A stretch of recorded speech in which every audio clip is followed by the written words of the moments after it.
कार्यक्रम के पुण्यार्जक हैं श्री कंवरलाल जी महावीर प्रसाद जी, पाटनी, मदनगंज, किशनगढ़, राजस्थान।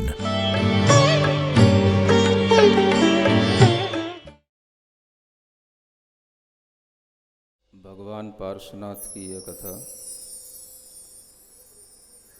वर्तमान भव से ज़्यादा पिछले भव की महत्ता के साथ में चल रही है, और पिछले भव की महत्ता इसलिए बन जाती है कि व्यक्ति जब किसी कार्य का संपादन करता है तो उसके कारण वह पहले से ही जुटाने लग जाता है। जिस जीव को भविष्य में तीर्थंकर बनना है, वह पहले से ही बहुत सारा पुरुषार्थ करके अपनी आत्मा को अनेक प्रकार के उपायों से सुसज्जित करता है। तदुपरांत ही उसके अंतरंग में इस तरह के कार्य संपादित होने की योग्यता आती है। और ये कार्य और किसी तरह से नहीं किए जाते, जिस तरह से होते हैं उसी तरह से किए जाते हैं। हमारे अंदर इस शरीर और आत्मा के एकत्व को लेकर के जो अनादिकालीन मोह उत्पन्न होता है, उस मोह को दूर करने का उपाय मात्र जिन दीक्षा नहीं है, मात्र भावनाओं को भाना नहीं है, उसका प्रयोगात्मक रूप जिन दीक्षा के उपरांत भी अनेक प्रकार के उपायों को साधने से होता है, जो उपाय आनंद मुनि महाराज साध रहे हैं।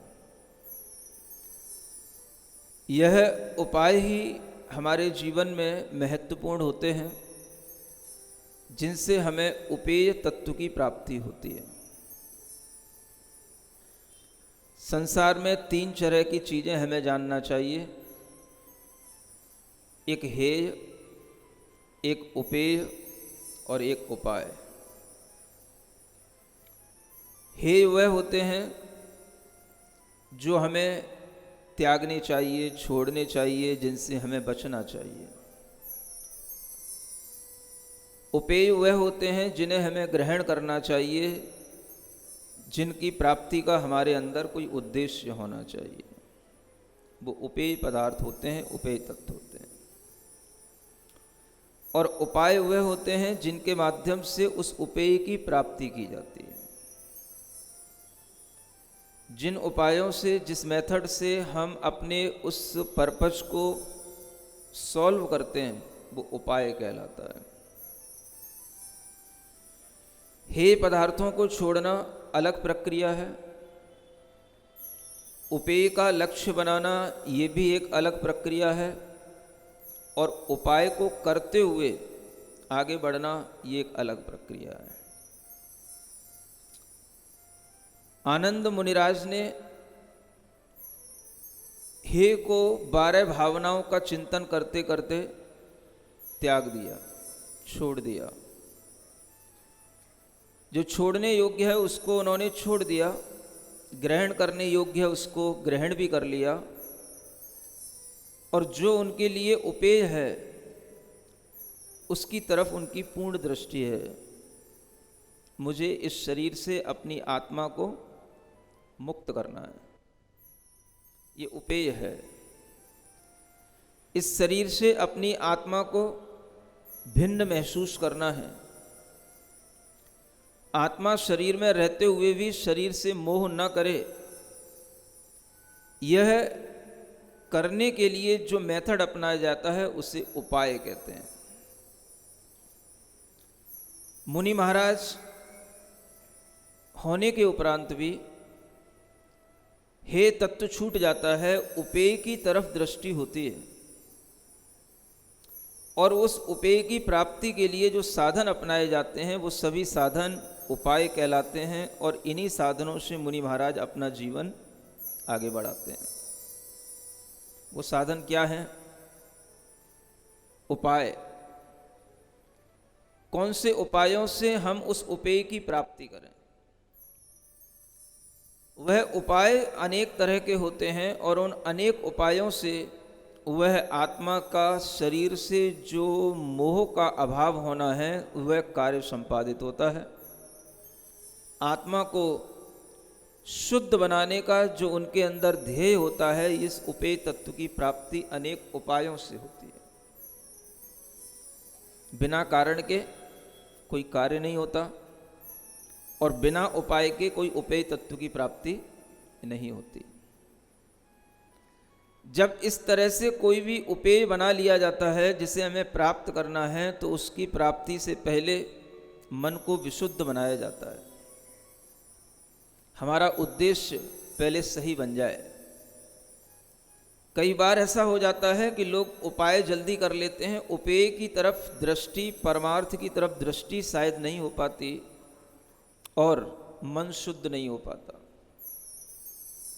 यूं कहें कि सही मायने में लक्ष्य अपने सामने नहीं होता, तब जीव अनेक उपाय करके भी भटकता ही रह जाता है।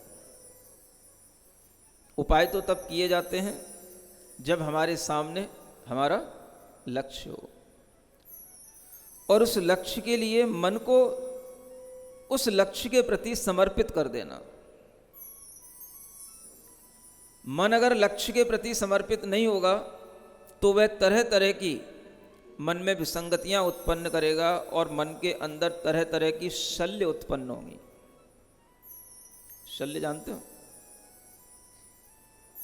जैसे शरीर में कांटे चुभ जाते हैं, एक भी कांटा कहीं छोटा सा भी कहीं लगा रह जाता है, हल्का सा भी उसके ऊपर की एक नोक बराबर भी अगर भीतर रह जाए शरीर की चमड़ी में, तो जानते हो क्या होता है?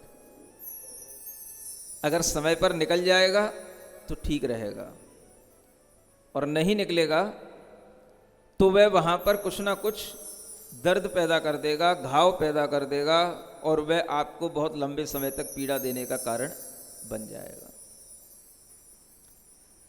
इसलिए जब भी कोई जीव मोक्ष मार्ग पर पड़ता है, आगे बढ़ने के लिए उसे सबसे पहली जरूरत चीज है, ध्यान में रखनी योग्य है, अपनी भाव शुद्धि। जो मन है शुद्धि पूर्वक होती है, मन की शुद्धि भावों के माध्यम से होती है, और भाव अगर शुद्ध हैं तो हमारे दिमाग में उपेय तत्व रहता है। उस शुद्धि के लिए ही कहा गया कि अपने मन में किसी भी तरह की शल्य मत रखना। शल्य माने मन के अंदर कोई ऐसी बातें मत रखना जिसके कारण से मन में हमेशा बस वही भाव आपको भीतर से काटता रहे। मन को सरल बना करके रखना। शरीर में चुभी हुई एक छोटी सी नोक के बराबर भी अगर एक हल्का सा भी कोई भी बाहरी कचड़ा अगर रह जाता है तो सोचो कितना कष्ट देता है। और मन के अंदर अगर भाव शुद्धि नहीं है, परिणाम शुद्ध नहीं है, लक्ष्य के प्रति अपना विचार समर्पित नहीं है, तो वह मन शुद्धि के बिना अनेक उपाय भी व्यर्थ जाते हैं। इसलिए उपाय वो लोग करते हैं जिनकी मन शुद्धि पूर्ण हो जाती है, और मन शुद्धि पूर्वक किए गए वो उपाय हमारे लिए लाभदायक होते हैं। उपाय तभी हमारे लिए महत्वपूर्ण है जब हम अपने लक्ष्य के प्रति पूर्ण रूप से समर्पित हो जाएं। आप सोचो, जब आप अपने जीवन को आगे बढ़ाते हैं, कोई बच्चा जब अपने मन में ऐसा लक्ष्य बना लेता है कि मुझे डॉक्टर बनना है या सीए बनना है, तो वह अपने लक्ष्य के प्रति जब तक समर्पित नहीं होता, पूर्णतया उसमें अपना मन नहीं लगाता, तब तक उसके द्वारा किए जाने वाले उन उपायों से कोई ज़्यादा फायदा नहीं मिलता। अधिकतर बच्चे क्या करते हैं? उपायों की तरफ ध्यान देते हैं, उपेय की तरफ ध्यान नहीं देते। सीए बनना है, डॉक्टर बनना है, ये हमारे लक्ष्य में आया, लेकिन हमने अपने इस लक्ष्य के प्रति समर्पण का भाव नहीं रखा और हम लग गए उपायों में। उपाय क्या? हमें ये कोचिंग करना थी, हमें वो कोचिंग करना है, हमें इस कॉलेज में एडमिशन लेना है, हमें वहाँ ट्यूशन करना है, ये नोट्स चाहिए, ये फैसिलिटी चाहिए, ये हमारे लिए उपाय बन गए। और भीतर अभी लक्ष्य के प्रति पूर्ण समर्पण नहीं है। तो माता पिता सारे उपाय उसके लिए प्रबंध करा देते हैं, लेकिन लक्ष्य तो अपना होता है ना। उस लक्ष्य के प्रति समर्पण होने पर ही माता पिता के द्वारा किए गए उन प्रबंधों का कोई फायदा होता है। और उसने केवल बस एक विचार किया था कि हाँ, हमें सीए बनना है, मुझे इस कॉलेज में यहाँ से पढ़ना है, इस शहर में पढ़ना है, इस हॉस्टल में रहना है, मुझे सारे प्रबंध चाहिए। माता पिता ने सब प्रबंध करा दिए और प्रबंध होने के बाद में उसके मन में लग रहा है ये इतना कठिन कंपटीशन हम नहीं कर पाएंगे। अब क्या करें? माता पिता ने एडमिशन तो करा दिया, कहीं बाहर का था तो जयपुर में ला करके उसके लिए पीजी ढूंढ ली, और जयपुर वालों ने बेंगलोर में जाके पीजी ढूंढ ली उसके लिए क्योंकि उसके लक्ष्य में यह था कि हमें यहाँ नहीं पढ़ना, घर पर रह के पढ़ाई नहीं होती, अपने शहर में पढ़ाई नहीं होती, वहाँ का कॉलेज अच्छा है, वहाँ पढ़ना है, तो वो वहीं गया। माता पिता बच्चे की बातों को इतना तवज्जो देते हैं आज जितना शायद पहले कभी नहीं देते होंगे। इतना माता पिता आजकल बच्चों की बातों को मानते हैं, सुनते हैं, उनकी स्थिति परिस्थिति नहीं भी होती है तो भी बच्चे की इच्छाएं पूरी करते हैं। आज का ये समय बता रहा हूं मैं आपको। पहले के समय में न बच्चे ऐसी इच्छा करते थे और न माता पिता इस तरह से उन इच्छाओं की पूर्ति पर ध्यान देते थे। कहते थे तुझे पढ़ना हो तो पढ़ ले, नहीं तो दुकान है, बैठ जाना यहीं आकर के, ज़्यादा बोलने की जरूरत नहीं है। जो पढ़ाया जा रहा है उतना पढ़ ले, जितनी मेरी तनख्वाह है, जितनी मेरी स्थिति है, उसी के अनुसार तुझे खर्च चलाना है, उतने में पढ़ते बने तो पढ़ ले, मैं इससे ज़्यादा कर्जा लेकर नहीं पढ़ा सकता तेरे को। दुकान है, जो भी और दूसरे काम है वो दूसरे काम बता दूंगा, वो काम करने लग जाना। ये होता था पहले। आज का बच्चा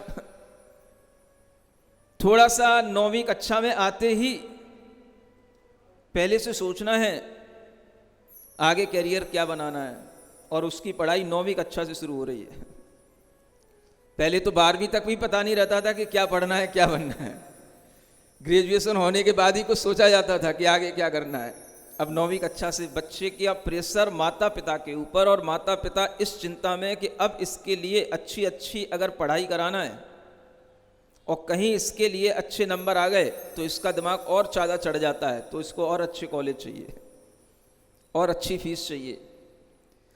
परिस्थितियां घर की नहीं भी होती हैं तो माता पिता किसी ना किसी तरह से प्रबंध करते हैं, और सब प्रबंध करने के बाद भी वह बच्चा अपने लक्ष्य के प्रति अगर समर्पित नहीं होता है और उसके मन के अंदर आता है कि सीए की लाइन पर हम गलत आ गए, हम अगर सीए नहीं बन सकते हैं तो अब हमारे लिए क्या उपाय रह गया है। घर से पैसा तो आ ही रहा है, माता पिता सोच रहे हैं बच्चा सीए की पढ़ाई कर रहा है, लेकिन उसका अब उस पढ़ाई में मान लो मन नहीं लग रहा, पढ़ रहा है लेकिन कहीं ना कहीं मन में रुकावट है, कहीं ना कहीं लक्ष्य के प्रति थोड़ा सा भी मन नाखुश हो गया तो एक मन से वो पढ़ता भी रहता है कि हाँ देख लेते हैं, चलो पेपर पास हो जाएंगे, आगे बढ़ जाएंगे, तो एक मन से वो थोड़ा करता भी रहता है, लेकिन पूरे मन से नहीं करता।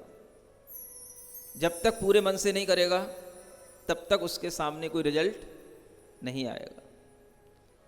तो जरूरी क्या चीज है? उपाय अपने आप में बड़ी चीज दिखाई देती है। हमें माता पिता ने प्रबंध करके दिए कि नहीं दिए, हम उन सब फैसिलिटी के साथ में हैं कि नहीं जो हमें चाहिए, ये हम उपायों की तरफ ज़्यादा देखते हैं। लेकिन सबसे बड़ी चीज़ क्या होती है देखने की? उपेय तत्व।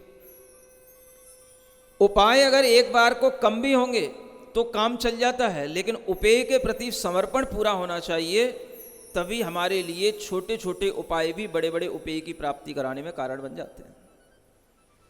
ऐसे भी बच्चे होते हैं जिन्हें कहीं बाहर पढ़ने के लिए नहीं जाना पड़ता, 12th करते हैं, बीकॉम करते हैं, और बीकॉम करते करते वो इतने ब्रिलियंट होते हैं कि वो उसी में ही सीए का पेपर देते हैं और सीए के पेपर में उनका एंट्रेंस हो जाता है और पास हो जाते हैं, करने लग जाते हैं। ऐसे भी बच्चे देखे हमने। जब हमारा उपेय तत्व के प्रति पूरा का पूरा लगाव होता है, समर्पण होता है, तो हम उस चीज को पा लेते हैं। घर में रहकर के भी ऐसे बच्चे हैं जो आईएएस की तैयारी करते हैं और क्लियर कर लेते हैं, प्री भी कर लेते हैं, मेंस भी कर लेते हैं, सब कर लेते हैं। जब हमारे पास साधनों की कमी भी होती है तो भी हम कर जाते हैं, अगर हमारा उद्देश्य उसके प्रति पूर्ण रूप से होता है कि हाँ हमें यही प्राप्त करना है। इसलिए पहले थोड़ा समझाना मैं जरूरी समझ रहा था। हमारा ध्यान ज्यादातर उपायों पर रहता है, लेकिन हमारा ध्यान पहले किस पर होना चाहिए? भाव शुद्धि के साथ, मन की पूरी शुद्धि के साथ अपने उपेय पर रहना चाहिए। और उपेय की प्राप्ति के लिए अगर उपाय कुछ कम भी हो जाए तो चलेगा, दूसरों की शरीकत नहीं करना। भाई वो बेटा वहां पर इंग्लैंड पढ़ने गया था तब एमबीए कर पाया। भाई इंग्लैंड ही पढ़ने से एमबीए होती क्या?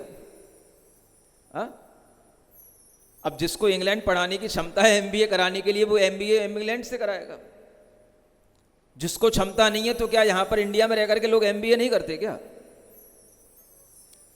अपने उपायों को देखने के लिए दूसरों के साथ तुलना करने की जरूरत नहीं होती। अच्छे बच्चे को, जो अपने आप में टैलेंटेड होता है, वह उपाय पर दृष्टि रखता है। उपाय तो उसके साथ अपने आप जुड़ जाते हैं और जितने उपाय होते हैं उतने उपायों से वो अपना काम कर लेता है। समझ में आ रहा आपको मैं किसकी भूमिका बना रहा हूं? जो आने वाला प्रकरण है उसकी बात आपको ढंग से समझाने के लिए ये बात बताना चाह रहा हूं। जैसा आप लोगों के साथ होता है लौकिक मार्ग में, वैसा ही मोक्ष मार्ग में होता है। कॉज एंड इफेक्ट का जो लॉ है वो सब जगह एक जैसा ही चलता है। ये सब जो मैनेजमेंट की व्यवस्था है इसी कार्य कारण की व्यवस्था के साथ चलती है। साधन इतना महत्वपूर्ण नहीं है जितना हमारा अपने लक्ष्य के प्रति उद्देश्य महत्वपूर्ण होता है। और वही उद्देश्य हमें उस कम साधनों से भी लक्ष्य की प्राप्ति करा देता है। लेकिन कई बार बच्चे कहते हैं हम इसलिए पास नहीं हो पाए, हमें पापा ने अच्छे कॉलेज में नहीं पहुंचाया, अच्छे ट्यूशन नहीं दिलवाई, हमें अच्छे इंस्टीट्यूट में हमारा एडमिशन नहीं हुआ, कोचिंग इंस्टीट्यूट में, जिसके कारण से हमें अच्छी कोचिंग मिलती। अब हमारे पास जितनी सुविधाएं थी हम करते रहे, नहीं पास हो पाए तो मैं क्या करूं, पापा ने हमें वो सुविधाएं दिलाई नहीं जो हम चाह रहे थे। सुन रहे हो? इन बच्चों को बता देना ये वाली बात। ऐसा बहाना करने वाले बच्चे कभी भी अपने लक्ष्य के प्रति समर्पित नहीं कहला सकते हैं। इसलिए उपेय तत्व अपने आप में महत्वपूर्ण है और उस उपेय की प्राप्ति करने के लिए जो हमारे मन के अंदर एक लगन होती है, भाव शुद्धि होती है, उस लक्ष्य के प्रति हमारा जो एक समर्पण होता है, यह महत्वपूर्ण है। साधन उपाय के रूप में होते हैं। वहां तक पहुंचने के लिए वो साधन कभी कम भी हो सकते हैं, कभी ज्यादा भी हो सकते हैं, कभी ज्यादा समय भी ले सकते हैं, कभी कम समय भी ले सकते हैं। वो हमारी अलग अलग क्षमता पर निर्भर करता है। लेकिन हमें अपने उपेय तत्व के प्रति हमेशा दृढ़ रहना चाहिए, उसके प्रति भाव शुद्धि बना करके रखना चाहिए। मन में उसमें किसी तरह की शल्य नहीं होनी चाहिए। हो गया तो ठीक, नहीं हो गया तो ठीक, चलते हैं, देखते हैं। जब एडमिशन लेंगे, जब पढ़ाई करेंगे तब देख लेंगे, पढ़ पाए तो पढ़ लेंगे, नहीं पढ़ पाए तो कह देंगे नहीं पढ़ पाए। बहुत से नहीं पढ़ पाते, हम भी नहीं पढ़ पाए। नहीं समझ आ रहा? ये क्या है? ये लक्ष्य के प्रति समर्पण नहीं है, ये अपने उपेय तत्व के प्रति पूर्ण मन शुद्धि नहीं है। इसी का नाम आचार्यों ने शल्य कहा है।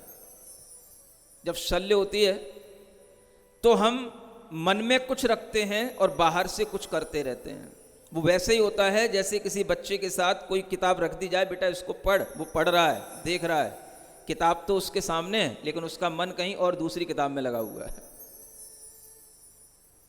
समझ आ रहा है?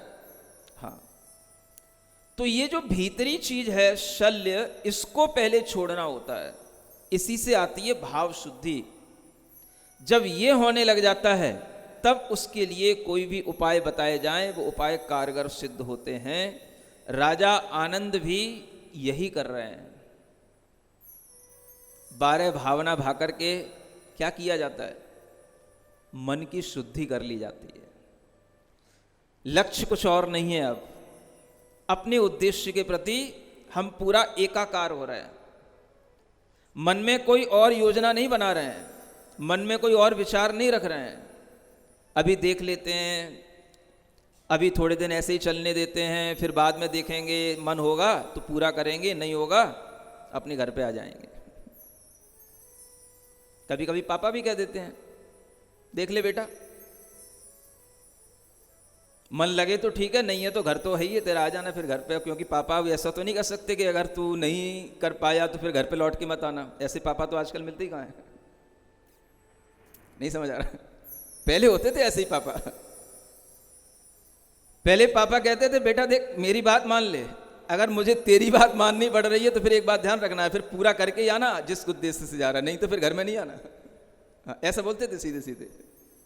समझ आ रहा है? तो बेटे कपता था, फिर वो लगता था कि हम कुछ अब जिस उद्देश्य के साथ अपने विश्वास से निकले हैं तो फिर उस विश्वास से हमें उस काम को पूरा करना है। आज के पापा तो बिल्कुल पप्पू हो गए।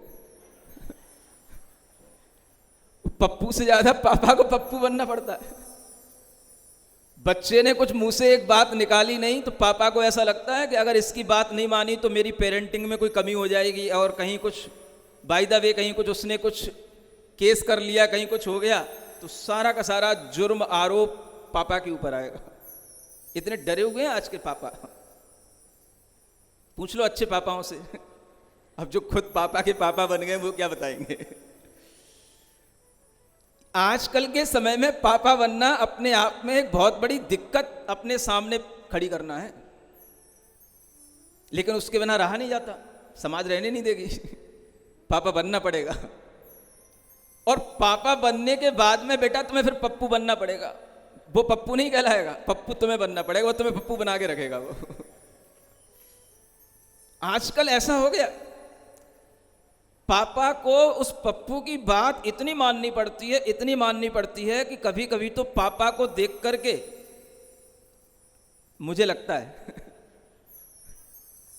कि ये पापा नहीं है, पापा तो ये हो गया है।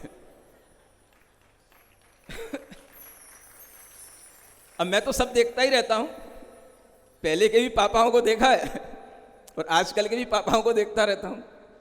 सबके मिजाज 1 मिनट में समझ में आ जाते हैं। जब वो बच्चे के साथ में आते हैं, वो क्या कह रहा है, वो कैसे बात कर रहा है, वो कैसे उनकी सुन रहे हैं और कैसे उनके सामने अपने को सरेंडर करना पड़ता है। हर छोटी छोटी बात पर तवज्जो देना पहले के पापा लोग तो कभी सोचते ही नहीं थे। 1-2 बार में तो अगर किसी ने कहा पापा मुझे मोटरसाइकिल चाहिए, तेरा दिमाग तो ठीक है ना, साइकिल चलाना सीखा नहीं, मोटरसाइकिल चाहिए, सीधा। 4-6 महीने तो उसकी सुनते ही नहीं थे। और आज अगर बेटे ने मुंह से निकाल दिया पापा बाइक चाहिए, तो पापा को अब ये सोचना पड़ता है कितनी जल्दी ला करके दें उसको बाइक, कहीं घर से ना निकल जाए। इतना कोमल हो गया आज का पापा। इतना उसे पप्पू का डर रहता है कि कहीं ये पप्पू कुछ करना बैठे। आज बाइक मांगी है तो आज ही चाहिए, शाम तक ला करके देना है, जैसे बिल्कुल वारंट दिया जाता है ना, बिल्कुल ऐसे होता है आजकल।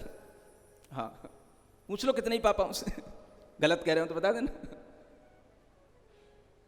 1-2 दिन अगर बात नहीं सुनी तो पहले तो पापा की बात को कोई मतलब पापा को ऐसा लगता ही नहीं था। अगर हमने 1-2 बार उसकी बात सुन ली और हमने ना सुनी कर दी तो उन्हें कोई डर नहीं रहता था, कहीं नहीं जाएगा, क्या कर लेगा। समझ आ रहा है? पहले के लोगों के लिए अपने पप्पू से डर नहीं रहता था, और पप्पू भी जानता था अभी 1-2 बार में तो सुनने वाले ही नहीं है। जब 2-4-10 बार कहेंगे तब इनके कान में डायरेक्ट बात तब तक नहीं पहुंचेगी जब तक मम्मी के थ्रू नहीं कहलवाएंगे। समझ आ रहा है? तो फिर वो देखता है पापा सीधे सीधे नहीं सुन रहे हैं, तो फिर वो मम्मी को पकड़ता है, मम्मी को समझाता है, फिर मम्मी पापा तक बात पहुंचाती है, तुम सुनते क्यों नहीं उसकी,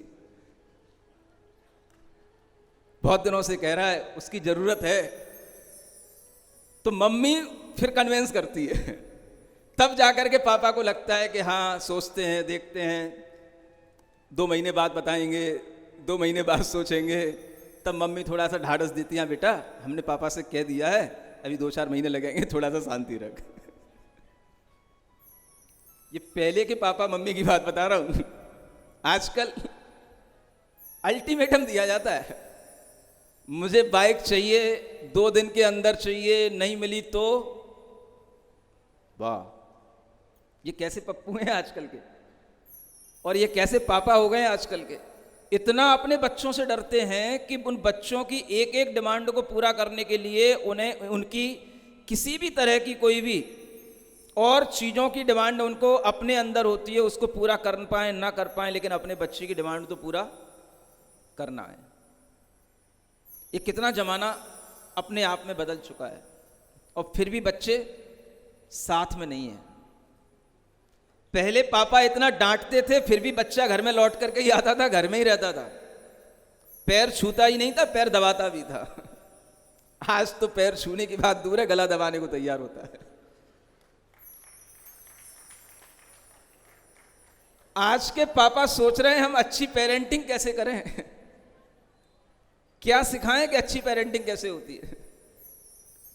जो बच्चा हमारे कंट्रोल में नहीं है, जो बच्चा हमारी बात नहीं सुन रहा है, जो बच्चा हमारी बात नहीं मान रहा है, उससे आप उसकी इच्छाओं की पूर्ति करते करते कब तक चलाओगे? कब तक वो आपका रहेगा? कब तक वो आपके घर में रह पाएगा? और कब तक वो आपका आदर कर पाएगा? ये एक समस्या बनती जा रही है। इसका समाधान कुछ नहीं है, क्योंकि समाधान इसलिए नहीं है, कल्चर जिस तरह से आगे बढ़ रहा है उसमें इसी तरह की परिस्थितियां बन रही हैं। समाधान आपको बस अपने आप में ढूंढना है, और इसी तरह की दिक्कतों के साथ में ये चीज़ें आ जाती हैं जब हमारे सामने उपाय तो बहुत किए जाते हैं, हर अच्छी चीज़ के लिए उपाय किए जाते हैं। पापाओं को भी, मम्मियों को भी अलग से कोचिंग लगानी पड़ती है। किसके लिए? गुड पेरेंटिंग के लिए भी अब कोचिंग लगने लगी है। समझ आ रहा है? कैसे पेरेंटिंग करना, काउंसलिंग होती हैं। मम्मी पापा को सीखना पड़ता है कि मम्मी पापा को क्या करना है। ये जमाना आ गया है अब। हाँ क्या? हाँ तो होती ही है ना। हाँ, छोटे छोटे बच्चों के लिए करनी पड़ती है। पहले तो वो छोटे छोटे बच्चे खेलते रहते थे, मिट्टी भी खाते रहते थे, पालने में खेलते भी रहते थे, गिरते भी रहते थे, तो भी पक्के होते रहते थे। आज छोटे छोटे बच्चों को भी कैसे खिलाया जाए, कैसे पाला जाए, ये एक प्रॉब्लम बन गई है। इसको भी सीखना पड़ता है। ये आईआईटी करने के बाद, एमबीए करने के बाद ये कोर्स अलग से करने पड़ते हैं। पूछ लो, नहीं करने पड़ते हो तो। इनके लिए अलग से ऑनलाइन क्लासेस लगानी पड़ती हैं। एक छोटे से बच्चे को खिलाने के लिए, पालने के लिए इतनी समस्याएं सामने आ जाती हैं, तो आप सोचो आप उस बच्चे को कब तक आगे बढ़ा पाओगे, और कब तक उस बच्चे की मान करके आप उसको आगे चला पाओगे, और कैसे एक अच्छे पेरेंट बन पाओगे। हमें कहीं ना कहीं लौट करके उन्हीं पापाओं से सीखना पड़ेगा जिनके हम पापा थे, जो हमारे पापा थे, उन्हीं पापाओं से हमें सीखना पड़ेगा कि पापा बताओ इस पप्पू को कैसे मैनेज करें।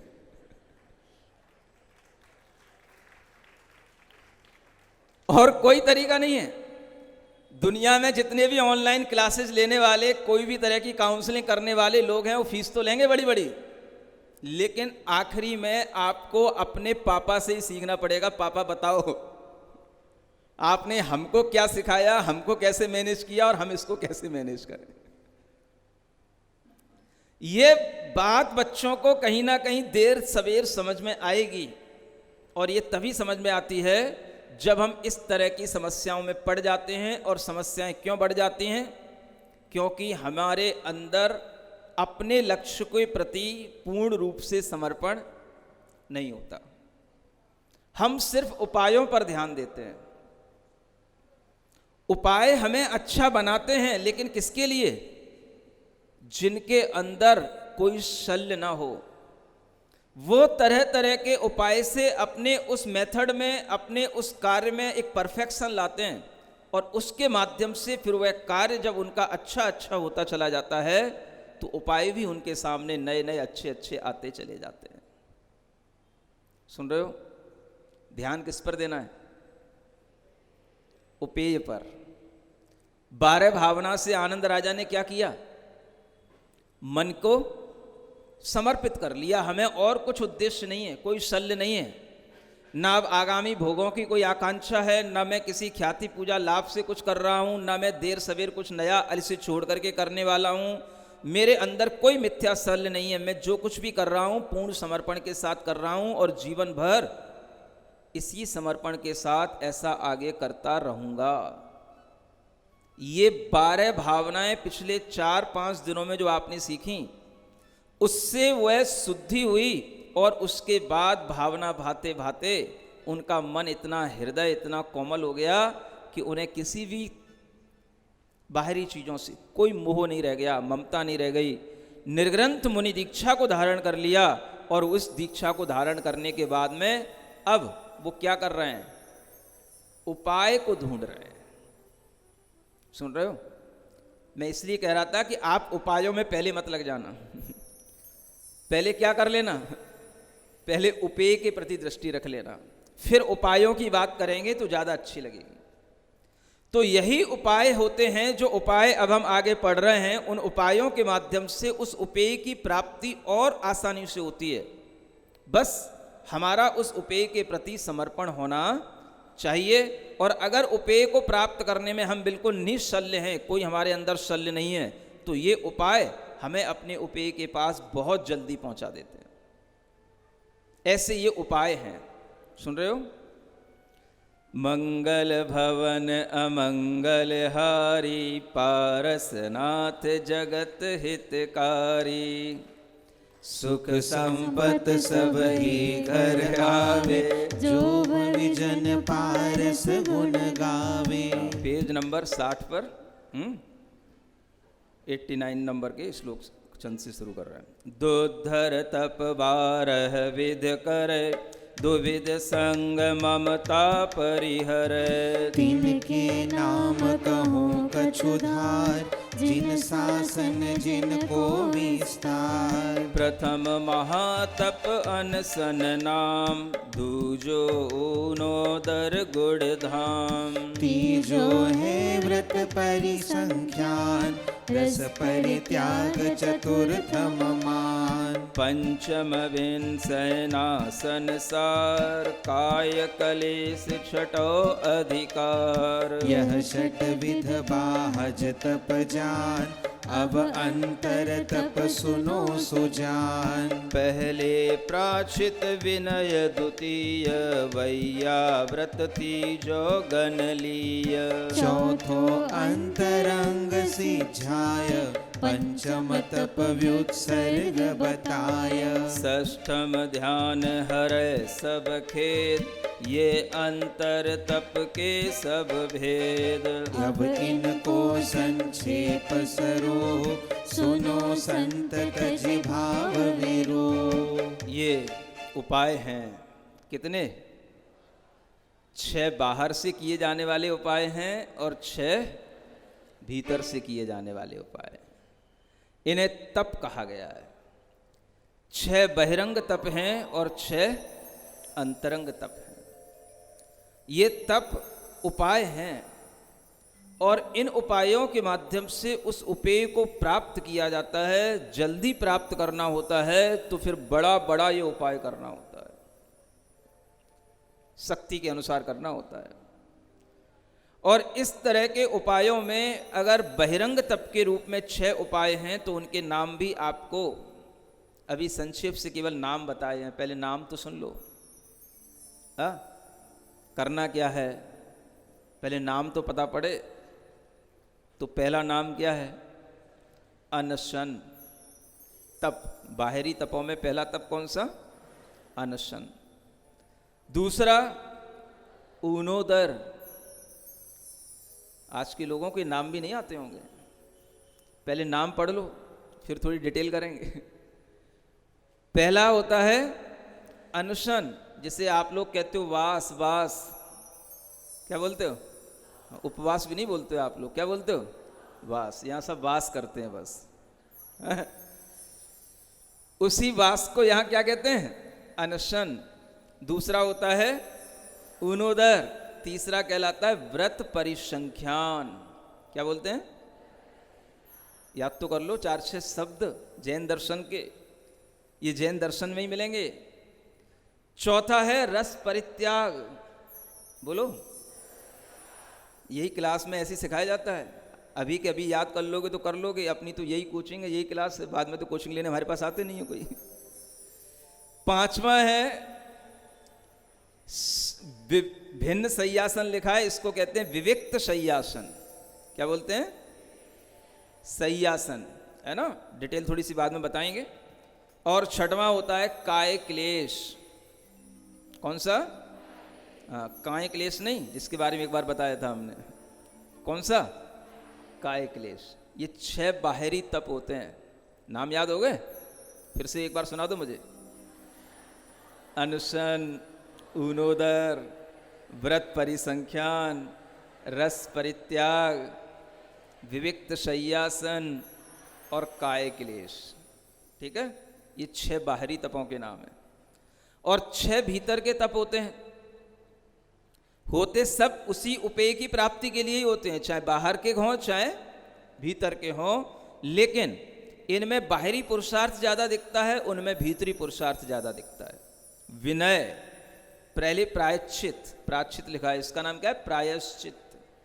पहला तप कौन सा? अंतरंग तप में पहला प्रायश्चित। दूसरा विनय। तीसरा वैयावृत्ति। चौथा सिज्झाय लिखा है, माने स्वाध्याय। समझ आ रहा है? हाँ, ये बहुत ही प्राकृत जैसी पूरी भाषा है ये। प्राकृत में स्वाध्याय को सज्जाय ही कहते हैं, जो सिज्झाय लिखा है यहाँ पर, सज्झाय, बस मात्रा अलग लगी है। तो ये सब प्राकृत के निकट ये बोली जाने वाली भाषा है। और पांचवा तप है व्युत्सर्ग। क्या बोलते हैं? और छठवां होता है ध्यान। याद हो गए? प्रायश्चित, विनय, वैयावृत्य, स्वाध्याय, व्युत्सर्ग और ध्यान। ये 6 अंतरंग के उपाय हैं। जो अंतरंग तप कहलाते हैं, 6 बाहर के उपाय हैं। और इन सब उपायों के माध्यम से वो क्या करते हैं? अपने शुभ भावों की वृद्धि करते चले जाते हैं। इन सब उपायों के माध्यम से वह अपने अंदर उस लक्ष्य के प्रति और अधिक निकट आते चले जाते हैं, समर्पित और अधिक होते चले जाते हैं। तो उपाय हमें हमेशा अपने लक्ष्य को और निकट में लाते हैं और उससे हमारे अंदर एक शक्ति बढ़ती चली जाती है। उपाय उतने ही करने चाहिए जिससे हमारी शक्ति बढ़ती चली जाए। समझ आ रहा है? शक्ति बढ़ना चाहिए। जब आप कभी एक उपवास करते हैं, एक आहार लेते हैं, तो आपके लिए थोड़ा कठिन लगता है। लेकिन जब आप लेने लग जाते हैं तो आप फिर लगातार भी करने लग जाते हैं। समझ आ रहा है? लगातार करते करते आप कभी एक बार कर लेते हैं, तो एक बार करने में अच्छे से हो गया तो फिर दूसरी बार भी करने लग जाते हैं। क्या सुन रहे हो? क्या क्या करने लग जाते हैं? भोजन अच्छे से करने लग जाते हैं।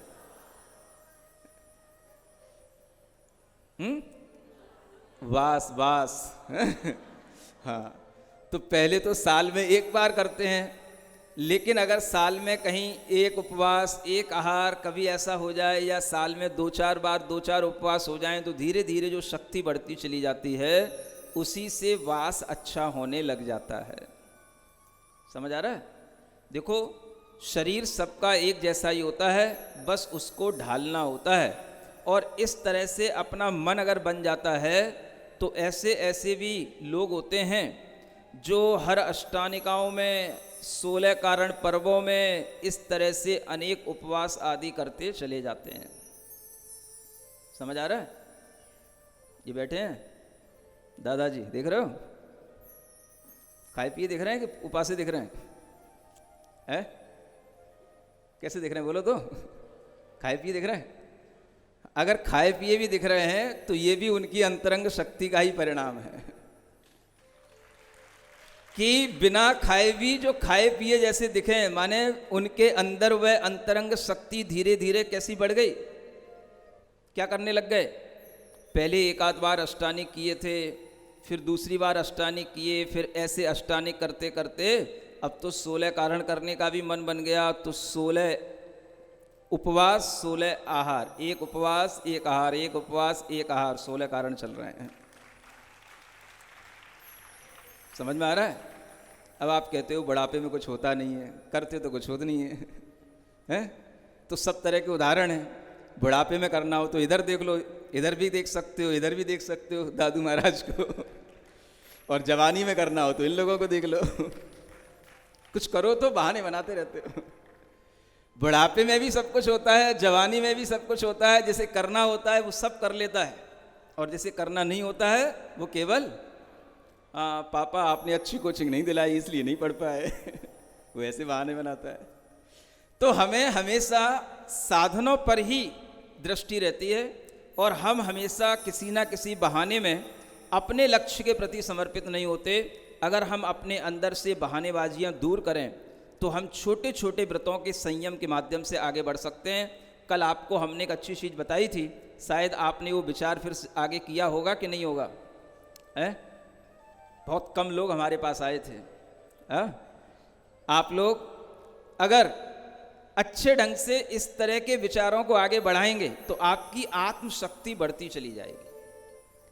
अगर आप 1 महीना 1.5 महीने के लिए भी इस तरह से शुद्ध भोजन करना सीख लेंगे तो आप आगे के समय में प्रतिमा लेने के भी योग्य अपने अंदर शक्ति ले आएंगे। ये अभ्यास धीरे धीरे करना चाहिए, और इस तरह के अभ्यास करने के अभी माहौल हैं। समझ आ रहा है? अगर आपको दिक्कत हो तो हम आपकी व्यवस्था भी करा सकते हैं अलग से। क्या समझ में आ रहा है? हाँ, लेकिन आपको उसमें मन बनाना पड़ेगा। आपके अंदर भावना होनी चाहिए कि हाँ हम ऐसा करना चाहते हैं। अगर हम महीने भर नहीं भी कर पाएँ तो कम से कम अष्टमी चतुर्दशी को भी करने का एक पहले संकल्प ले सकते हैं। कुछ तो कहीं से तो शुरुआत हो। हम अष्टमी चतुर्दशी को शुद्ध भोजन करेंगे, शुद्ध मसाले शुद्ध आटे का भोजन करेंगे। एक अष्टमी चतुर्दशी का महत्व भी आपके सामने आए, कहीं से तो शुरुआत करो। हम तो अपनी दुकान में हर तरह का माल रखते हैं, नहीं समझ में आ रहा है? अब भाई खरीदने वाले के लिए का उसको ग्राहक का स्टैंडर्ड देखना पड़ता है। तो पहले तो बड़ी चीज़ दिखाता है, लेकिन जब समझ में आता है यार इसके पास पैसे वैसे है नहीं है, इसकी जेब गर्म है नहीं है, अपन बेवजह इसको बड़ी बड़ी माल दिखा रहे हैं, तो भाई अब जो है सो कम से कम ग्राहक खाली उतर के ना जाए, कुछ लेके तो जाए यार। अच्छा दुकानदार ये सोचता है। नहीं समझ आ रहा है? तो ऐसा भी मन बनाओ कि कम से कम हम अष्टमी चतुर्दशी को शुद्ध भोजन करें, है ना? दीपावली तक ही करें। इस तरह से अपने मन के अंदर उस तप का भाव बढ़ाओ। अनेक अनेक ऐसे महापुरुष हमारे सामने हो करके इसी तरह से इस पंचम काल में तपस्या करके हमारे सामने से चले गए और हमें कुछ भी पता नहीं रहता। ऐसे ही एक महापुरुष की जयंती, उनकी समाधि दिवस कल है। कुछ पता है आपको? हाँ, आचार्य श्री शांति सागर जी महाराज का कल क्या है? समाधि दिवस है। सुन रहे हो? क्या करना है? बोलो क्या करना है? आप तो कह दो महाराज जो आप कराओगे हम करेंगे, इतना तो बोलो। अरे भले आदमी हो।